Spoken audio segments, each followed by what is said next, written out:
Teman-teman, ini permintaan Firdaus menjadi Ketua Mahkamah Agung di Republik Indonesia ini. Coba bayangkan ketika dia menjadi Ketua Mahkamah Agung. Ini program pertamanya yang sangat luar biasa, teman-teman. Coba kita dengarkan ya.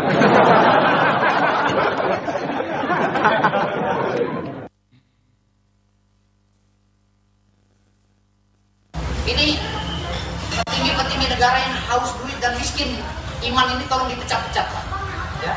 Saya berdoa pada Allah SWT, mudah-mudahan saya menjadi Mahkamah Agung yang kedua Mahkamah Agung atau Ketua Kejaksaan Agung, Kepala Kejaksaan Agung. Mudah-mudahan Pak Prabowo mengangkat saya sebagai Ketua Mahkamah Agung atau Kepala Kejaksaan Agung. Akan saya pecat hakim kayak gitu semua. Hakim dan jaksa yang nggak benar saya pecat, saya lihat track recordnya. Kalau nggak benar habis semua. Program saya pertama ketika saya menjabat sebagai Ketua Mahkamah Agung adalah memecat hakim-hakim yang nggak benar, memecat karyawan yang nggak benar. Setelah itu, kalau saya dianggap menjadi Kepala Kejaksaan Agung, akan saya pecat jaksa-jaksa yang nggak benar. Itu program saya utama. Kaget nanti ketika ada ribuan jaksa yang saya pecat, saya gampang tinggal buka lagi formulir pendaftaran sebagai jaksa. Nah, yang golongannya sudah memenuhi syarat naik menjabat.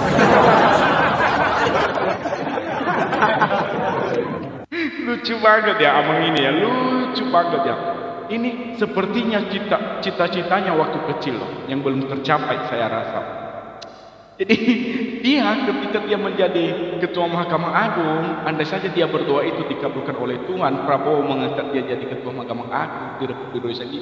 Program pertamanya ini adalah memecat-mecat semua jaksa yang tidak benar.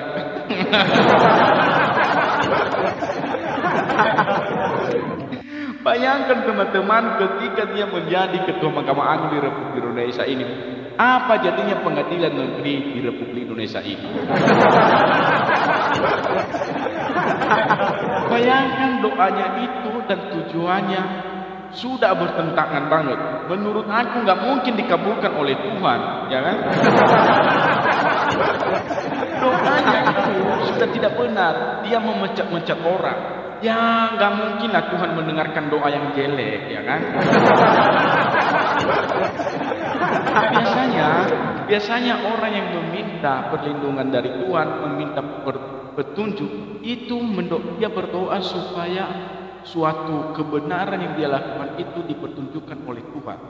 Tapi di ini sudah terbalik, dia berdoa supaya dia dapat memecat-mecat orang.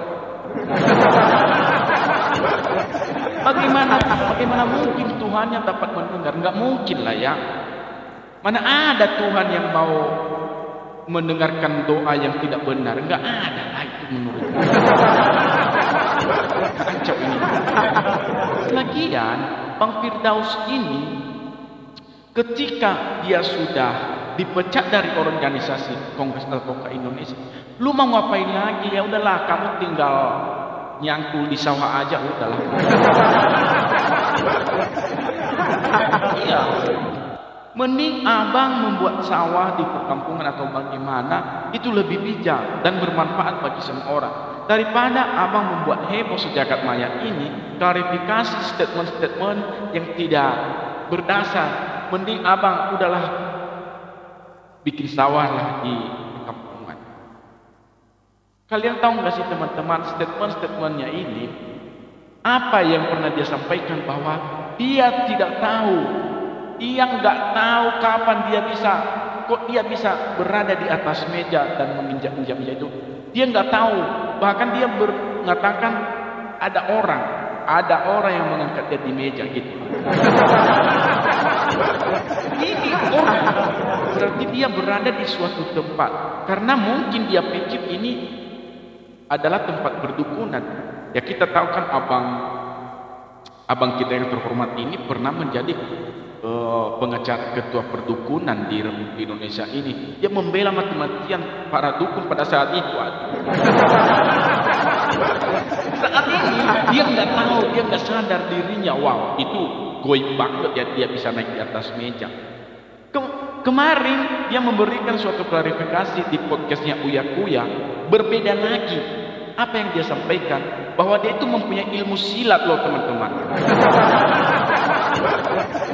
Spontan karena tempat antara kursi dan meja itu sempit banget, sehingga dia nggak tahu kapan dia bisa naik ke meja.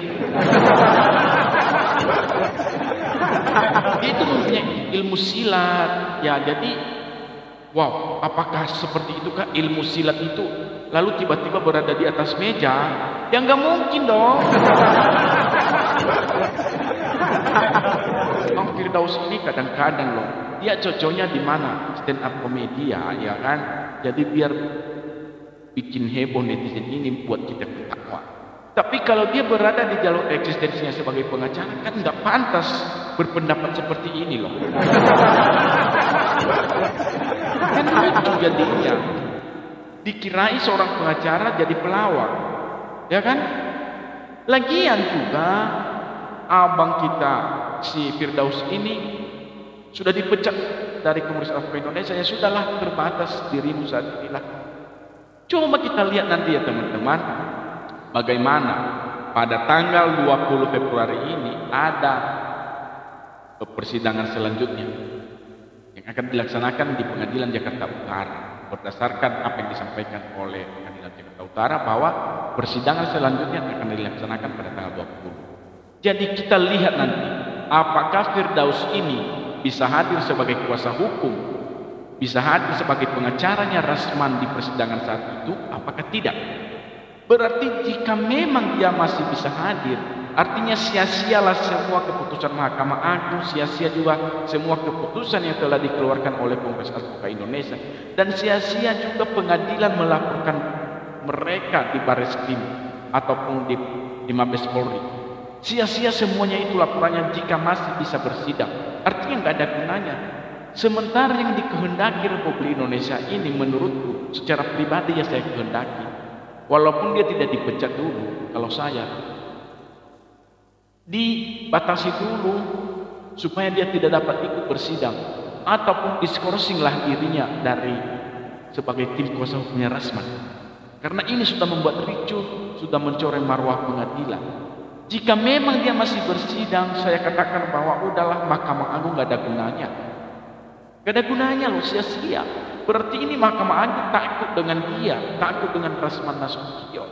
Apa gunanya Mahkamah Agung mengeluarkan suatu statement yang bahwa apabila sudah dipecat itu bagaikan seperti jaksa, seperti polisi, kalau sudah dipecat nggak bisa menjadi polisi lagi. Artinya bahwa pengacara yang sudah dipecat nggak mungkin bisa bersidang lagi. Ya, kita lihat nanti endingnya, kita lihat nanti selanjutnya, benar nggak itu?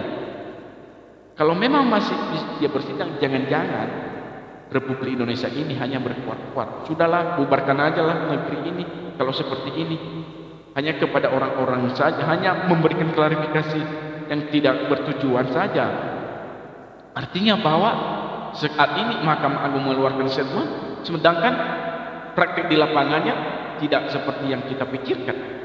Ya mudah-mudahan bahwa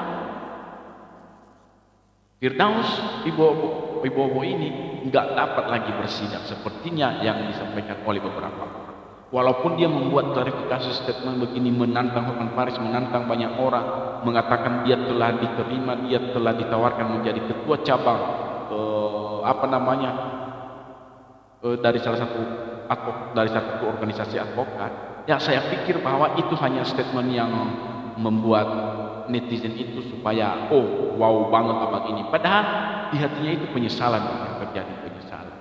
Dan saya pikir bahwa Rasman Nasution ini juga sudah salah masuk tempat. Dia pikir pengadilan itu bisa membabi buta, mengatakan orang membuat kericuhan.